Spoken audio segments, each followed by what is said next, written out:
Hey guys, if you're shopping for knives and gear, make sure you check out the description of the video you're watching right now for links to some great online retailers. There's also individual links for knives that I personally recommend. Thanks!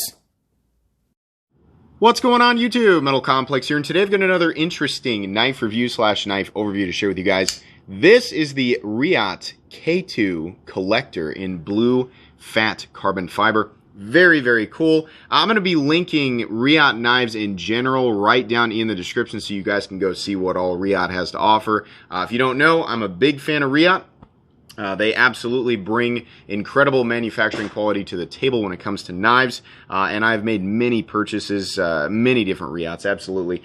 This particular version of the K2's been around for a while, but this particular version comes from the Knife Joker, where you can get actually a lot of different variants. I'm going to tell you guys right now, these vary greatly in prices. The least expensive one they have listed is $325. I think it's just a standard titanium, right? And then they go up. This version here, just to let everybody know, comes in at about $445. And then they have Damasteel variants that get quite a bit more expensive. So there's kind of a range.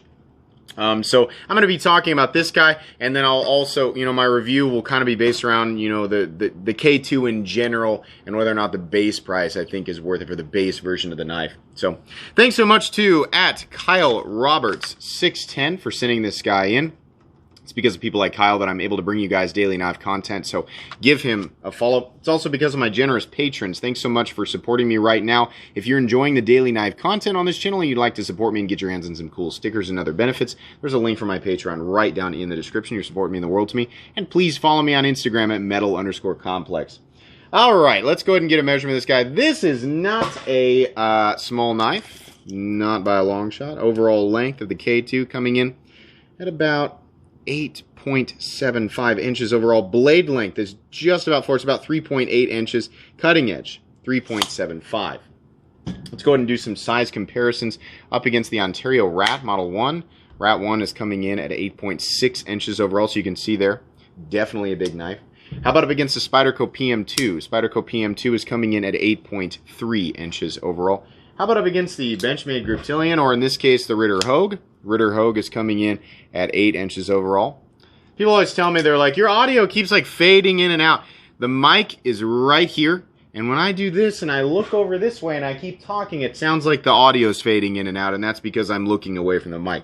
The mic is very cheap. I will get a new mic at some point, but that's why you're hearing that.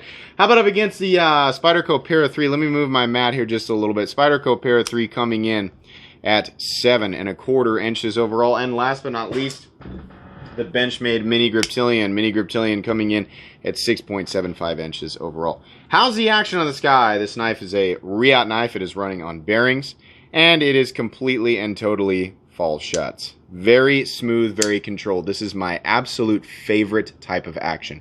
Not tight, right? Not a gritty fall shut. No, a very smooth, glassy fall shut action. That's not a guillotine. It's very controlled. To me, this is the absolute this is the best version of fall shut action, right? I mean, there are knives that I've felt that, just feel like you can't feel anything at all in the pivot, and truthfully, this is very close, and if I'm being honest, I really can't feel anything in the pivot, but it's just tight enough to where it's controlled on the way down. I know what's happening with the blade. I can move my fingers out of the way, right? It's nice. Now, the flipping action, also very good, very powerful. Lots of leverage off of that flipper tab that is very comfortable because it's all been nicely knocked down. A lot of weight and mass to this blade. This is not a thin blade stock, and it is not a short blade stock, so there's a lot of, boom, a lot of power. It feels really good. No double clutch or anything like that. Very, very nice. I have zero complaints about the action whatsoever. It does have a fairly heavy detent. I'll show you guys here. The detent is pretty powerful. You got to make sure that you keep your fingers off of that lock bar. Had a friend trying to deploy this and pulling really hard, and it's like whenever you hand a titanium frame lock to somebody who doesn't know what they're doing, they're like, I can't flip it. They have a real problem with keeping their fingers off it. This one's got a pretty wide frame, right? But a couple of times I found myself kind of drifting over here. So yeah, it's got a heavy detent. You're gonna bust your finger if you don't get your hands in the right spot. The action is great though, right? That's just something that people will adapt to when they pick this up. Let's go ahead and do a hardware check on this guy. We'll get out my tools here. As per usual, my tools are very inexpensive and very recommendable. You can find them down in the description. I'm going to pull... Boy, that pivot looks like a T10. People always say, why don't you check this before you do the video? Because I like to be pleasantly surprised. T10. I like to give my reactions in the moment. T10 on the pivot, and I am 99% sure that the body screws are T8, which will be fantastic. Yes, those are T8. Minimal hardware, T8 across the board, even on the lock bar stabilizer screw and the pocket clip screw. That is awesome. Very easy to take apart. I don't like T6, which is why I say I think T8 and better, or T8 and higher is optimal, because the heads are a little bit easier to get out. They don't strip as easily, and the bits, you know, the T8 ones are a little bit more durable. So that's fantastic. No complaints in that department. Let's go ahead and do carry profile and thickness. So thickness up against the Spyderco Para 3. You can see here, these are contoured scales. They're a little bit thicker than the Para 3. As I always say, I'll take a little bit of excess thickness if I can have it contoured. So I don't really personally have a problem with that. Some people might. This is a pretty big knife. How about length and height up against two knives with awkward carry profiles that nobody ever complains about? PM2 and Para 3. You can see here it is about as long as the PM2, definitely longer than the Para 3. Even including the flipper tab, it's nowhere near as tall as either of these knives at its maximum height, right? This perspective here, because it always looks like when I do this, it looks like it's the same, but no, it honestly isn't. It's well inside the Spyderco PM2. It's just this is closer to the camera. So if I do it this way, it's absolutely, you know, shadow is cast completely over it. So yeah, that's fine. Really, it's going to be thickness, overall thickness of the knife and length of the knife and weight of the knife that's going to bother some people. Let's go ahead and get a measurement of blade stock thickness on this guy. I'm going to guess that this is about 155 thousandths. That's what it looks like to me. Blade stock thickness is coming in at, yep, about 156 thousandths there. I'm going to guess my calipers are wrong and it's 155. So, fairly thick blade. What are we looking at on the inside here? Well, in this particular version, you're looking at carbon fiber completely. It's just carbon fiber on one side. The other side is titanium. There is a little bit of internal milling on this guy. You can see it right there, which is great, because if that were not the case, it'd be very heavy. There is a full titanium version of this that I'm going to guess will come in about 3/4 of an ounce heavier. I'm just guessing, right? This guy, 4.75, 5 ounces. Okay, 4.66 ounces, right? It's over the 4 ounce mark. It's over the ounce and inch mark, but it's really not that big of a deal. Honestly, it's within my preferred weight range. I care much more about the profile than I do the weight. This is simply going to be too long, too heavy for some people, and it's going to be illegal for a lot of people, right? If you carry larger knives on a regular basis, this isn't going to be a problem for you. It doesn't have an awkward carry profile. It's not overly thick, right? It's not overly heavy. The titanium one probably coming in something around 5 1/4 to 5.5 ounces, and honestly, that wouldn't be that big of a deal either. I will carry knives up to about this length, 8.75. Once we get over that and more towards the 9-inch mark, I kind of shy away from it, right? The only knife that I regularly carry that's about that size is the SOCOM Elite, and it's actually heavier than this guy. So this is absolutely a knife that I would carry. I live in Kansas, and I like a full-size knife. I like a little bit of a thicker knife, a little bit of a heavier knife, right? You know, for those of you who wear athletic shorts day to day, or you're used to knives like the Benchmade Bug Out or Para 3 lightweight, yeah, this isn't going to be your cup of tea, right? But generally speaking, not going to be a problem for those who can legally carry this. All right, let's go ahead and move on here. So let's talk about the anatomy of this knife. This particular one has the blue fat marble carbon fiber. There's actually a red. The red one looks awesome. It looks like magma, and then they've got like a toxic green one. It's really cool. A bunch of different variants out there. All of this, everything's nicely knocked down, nicely rounded down, right? Ergonomics, there's plenty of. There's no specific spot on this knife where they're like, you got to put your hands here, right? I mean, obviously, within the handle, but you have a little bit of space to move around, choke back, choke up. Not really a forward choil, but I do appreciate how comfortable this is. The pocket clip being this nicely rounded popsicle stick, clip. And by the way, the backspacer and clip are both zirconium on this guy, which is another reason why we see such a dramatic difference in the price between a lot of this stuff. There are different materials depending on which tier of this you get. So your basic ones are just going to be titanium. It's going to have a titanium clip and backspacer. These upgraded guys are going to have the more striking aesthetic in the carbon fiber and the zirconium, which in my opinion, understandably costs more money. Zirconium is kind of a crazy material to work with. A lot of people won't work with it. Like a lot of custom makers kind of shy away from it. It's my understanding that it throws sparks. It's kind of crazy to work with.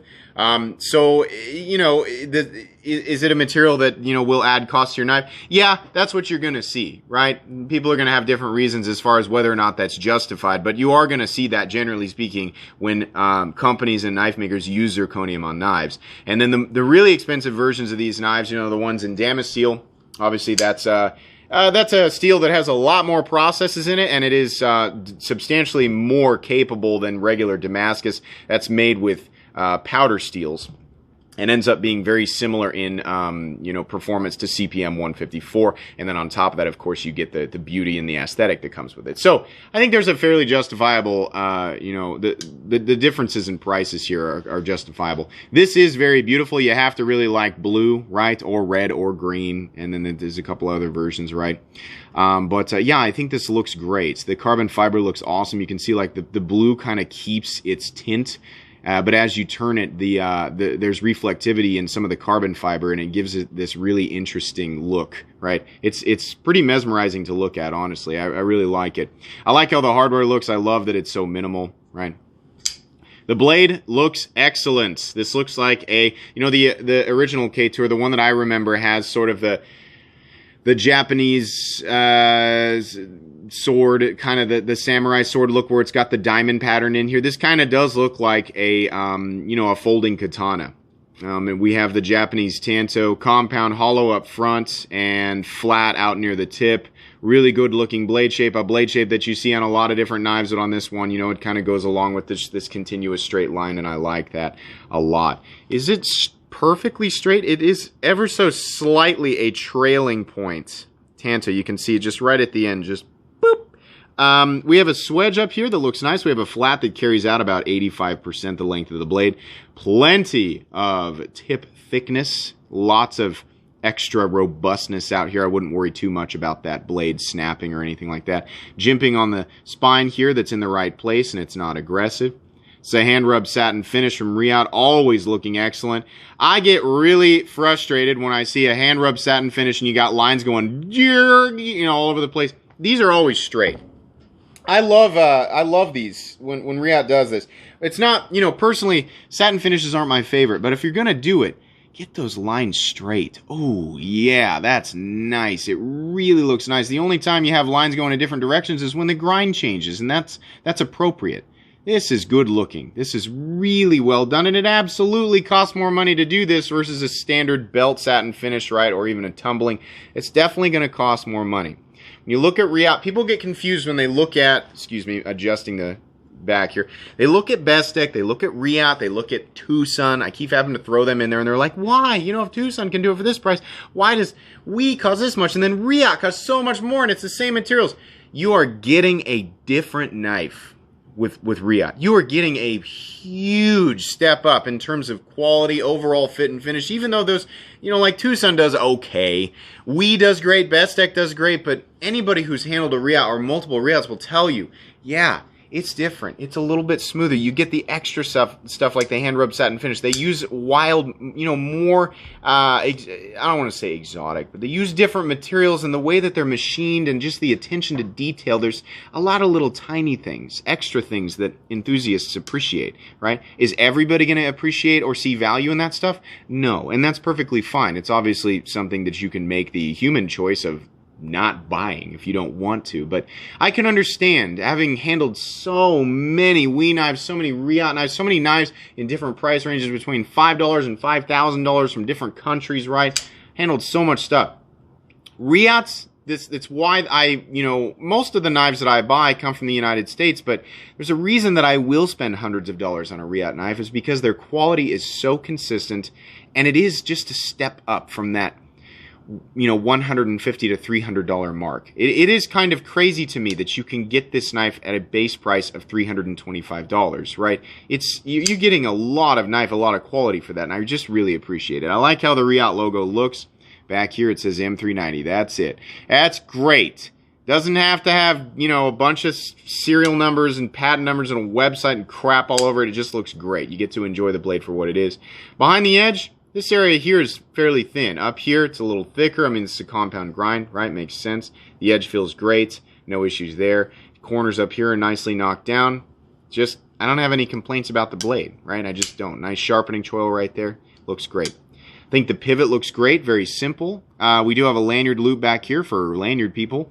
And we have a little bit of texturing back here on this zirconium backspacer. I really like how polished zirconium looks. I don't know if you guys know this, but my wedding ring actually is polished zirconium Damascus, and it's a nickel Damascus and rose gold. I really like how zirconium looks. Absolutely love how that polished zirconium looks. And actually, here's the problem with zirconium, though, is it picks up fingerprints like crazy. But it really, really does look good. I just love how that looks. Man, if it were possible, well, technically, frame lock knives have been, custom knife makers, there are a few of them out there who have made entire frame lock knives out of zirconium, but it's not a good material to make the lock out of, apparently. Jim Skelton talked about this a while back. It's more so something, I mean, it works fine for a pocket clip or a backspacer, but it's more so a material that you would use as, an aesthetic embellishment, right? Than something that has, there's a lot of integrity, that's like there's a lot depending on the lock bar. It needs to be made out of something very specific, even if you have a frame lock insert in there, right? I don't know. Maybe it is strong enough to make that work with the steel Lockbar insert. You definitely would not want zirconium contacting the steel tang of the blade directly. I don't think it's something that would work out well like that. But yeah, I think Jim Skelton actually has a custom knife in his channel that the whole thing is made out of zirconium. It's kind of interesting. Anyways, the pocket clip is functional, and it carries, I'm not going to call that shallow, right? We have a lot of knife here. So there's a lot of knife sticking up out of your pocket. I don't know why they decided to put that screw right there. Just put it up here. Move the pocket clip up. Why? So why did you put that pocket clip right there? That just drives me crazy. But it's fine. It does carry fairly deep. It's going to carry about right there. It's very thin. It is straight and simple, right? It kind of goes along with the knife. I would have liked to, I guess, see a little bit of a wider clip. But functionally, it's just fine. These popsicle stick clips work on some designs and other ones they don't. It seems a little bit small for this knife. Kind of out of character for the design. I don't know. More so, I'm just frustrated with the position, right? Not that big of a deal. It does have a ramp there, so it shouldn't fight your pocket really at all. And a nice, smooth, contoured surface to ride on, so in and out of the pocket's going to be a breeze. It does have a steel lockbar insert doubling as the over travel stops, so that's great. And the knife is locking up at something like 25%, which is totally fine. And as per usual with Reate, the knife is absolutely perfectly centered. The stop pin is exposed, which is fine. Nice large stop pin, and we do have shouldering, so this wraps nicely around that stop pin, and that's great. No blade play up, down, left, or right at all. I've never had an issue with blade play, lock sticker, anything like that with a Reate knife. Lots of access to that lock bar right there. Nice cutout, so you can easily get your finger in there. Never going to be a problem. It's a really fun knife to flip just because of the power. So much power. That coupled with the fact that it's very smooth, totally falls shut, right? A lot of blade comes flying out of the handle. It is kind of cool that it looks like a little folding ninja sword, but very functional. Not something that is comparable to a gas station knife that actually has ninjas and dragons all over it, right? Those usually have like the karambit, serrated rainbow Tanto karambit, right, as I always say. No, this is a legitimate functional and durable knife using premium materials. So, once again, little nitpicks. Not much to complain about here. The clip position bothers me. The shape of the pocket clip, how small it is, kind of bothers me. Not that big of a deal. Those are kind of minor nitpicks. This is going to be a little bit big and a little bit heavy for some people. Keep in mind, and by the way, you know, this is M390, which I think is a great blade steel for this, obviously. I mean, M390 is an incredible blade steel. Very stainless and extremely good edge retention. We do have two separate edges here, so not only are you going to have difficulty sharpening it, somebody who's not super familiar with sharpening, you're going to have difficulty sharpening this because it's M390, very wear resistant, but also you've got two different angles, which is good in terms of, you know, utility, the different types of things you can use this knife for, right? Because it's a Japanese tanto, it's not super aggressive and it's kind of rounded up here, so you can still do some nice slicing, even though we've got a straight edge right here. But resharpening it, you're going to have to be really careful about those two angles, right? Obviously, if you're a professional at sharpening, you're not going to have an issue. But 99% of people are not professionals when it comes to sharpening a knife. You can teach yourself, right? I'm still learning. But I still get frustrated with blades like this when I'm sharpening. So keep that in mind.